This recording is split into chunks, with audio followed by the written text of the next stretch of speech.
know that I am a storyteller, and I'm actually also, I have my degree in applied linguistics, but I did my degree, advanced degree, in using storytelling to teach English to speakers of other languages. And I have studied folklore at the University of Oslo, and I've studied it also at the University of Minnesota. So this is something I know a lot about. It's kind of almost hard for me to try to narrow it down.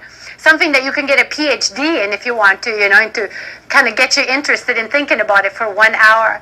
But when I say the word folklore, folk tales, what are some of the things that you've been learning about that you know already? There are legends. For sure there are legends. That's a kind of folklore. Folklore is like a big subject matter, like saying when you have English, it's composed of a lot of different things. You're just scratching your neck? I guess that's allowed. Anything else? That's all you know? Aren't you in advanced English class? That all you know is that there are legends? There's got to be more. Come on. There's myths too. Thank you very much. Legends, myths. Fables. What? And they're folk tales, which is, so legends, myths, fables, folk tales. There's actually, if you were to get a PhD in it, you get to study fun things like how rumors are spread, or how gossip starts, or graffiti, or you get to study how people, folk life, how people celebrate various kinds of customs, and how that gets passed on and so forth. It's really a lot of stuff. And the thing that I've always focused in on is folk tales.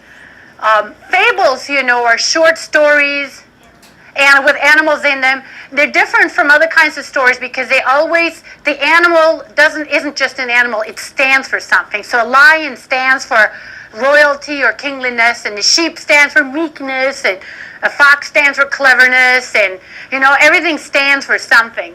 And they always have a moral at the end. So even though they're very short, little kids never get them. They're not really very good for little kids. Even though a lot of people think so because they're short. What's the difference between a myth and a folk tale? Myth, explains how something happened. Sometimes. Long time ago. Yeah, sometimes. But not always. There's one big difference. Got to have that on the clear.